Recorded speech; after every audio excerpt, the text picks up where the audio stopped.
Darla Fisher's presentation is Building a Dream. Children growing up in poverty have many challenges to overcome and oftentimes do not have the chance to dream.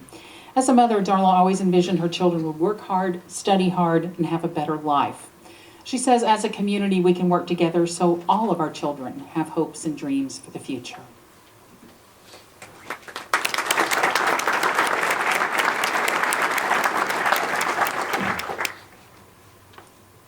This is Gary. He was a student in my first 6th grade math class in the inner city of Fort Worth, Texas. He was a smart 12-year-old, but he slept almost every day in my class. I decided it was time to listen to Gary's story. I learned that he lived with his single mom and a younger brother. He told me that his mom had 3 jobs, and he was responsible for taking care of the younger brother after school. This included cooking. So I took on the challenge of, "So what'd you cook last night, Gary?" Almost every night it was hot dogs or macaroni and cheese. So I asked him, "What's going on?" And he said, "Well, Mom's job requires her to work late at night. You see, Mrs. Fisher, we live in the projects where I'm not always sure she's going to make it home.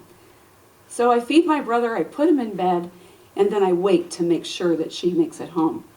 I decided, how do you teach a kid that's dealing with that? So we made a deal. And our deal was, he could sleep in my class if he could continue passing the test. And he did.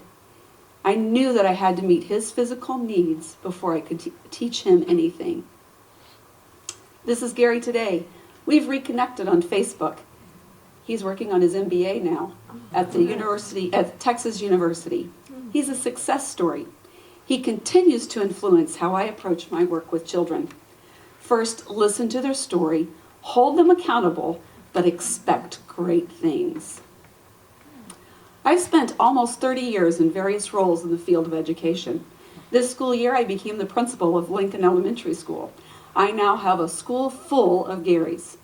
Children who deal on a daily basis with a variety of adverse childhood experiences.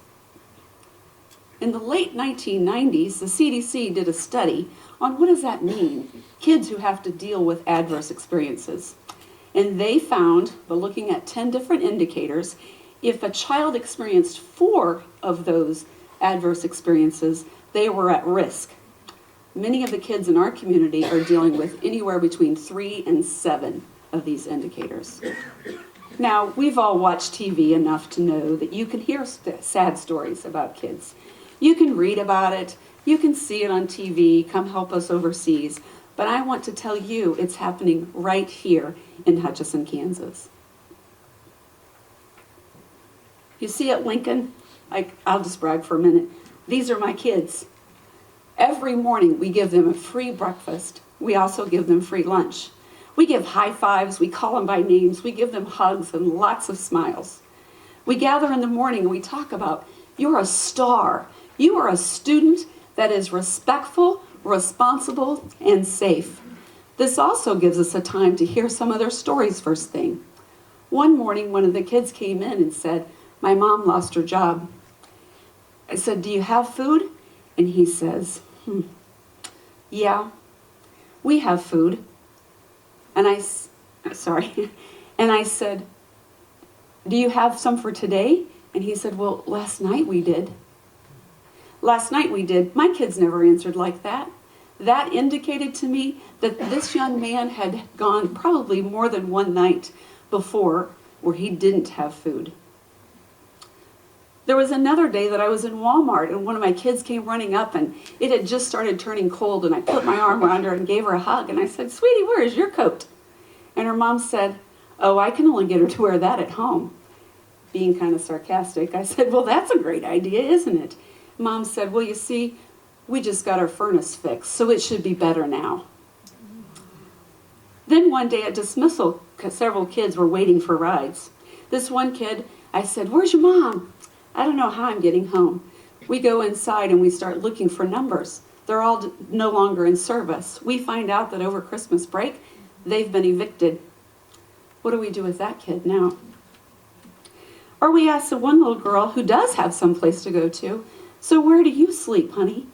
She said, "Oh, well, we don't have beds, but I've got a couch." Which I thought, that's not that bad. I like sleeping on the couch. Until I realized she got the couch, but the younger sister got the cushions off of that couch. Or right before Thanksgiving break, we had a boy that took off running away from us. When I finally caught him, I said, "Dude, what's going on?" And he said, "I don't want to go to Grandma's house. There's a family member there that's going to drink too much, and he's mean to me."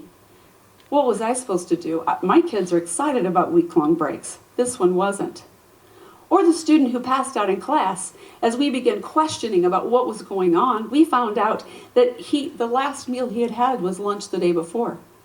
And I said, "Man, do you need food?" "No." When Mom came in, she said, "We don't need food," but younger sister was there, and we said, "You can take it if you want," and she snatched it right up. So how do we give our kids hope when they're dealing with these types of things? We teach them to dream. The cycle of poverty has to be broken. One of our objectives is to help our kids begin to dream again. When our kids dream, they will set goals and they will create a plan to change their circumstances. We call this resilience, the courage to come back. Research shows that we can develop resilience if a child feels that there's one person, one neighbor, one friend's parent who cares about them, someone who notices that they are capable and that they are able to get things done. Hutchinson, we need our kids to dream. We need more Garys. We need children who will dream, set goals, and keep pursuing those dreams. This will happen if the children believe that they can make their world a better place. So, will you join me? Every kid is one caring adult away from being a success. Are you going to be that one that makes a difference for a child at school? Or the one that talks with a child about making their life better? The one that a child can trust? The one that tells a child they are capable of fulfilling their dreams and becoming a success?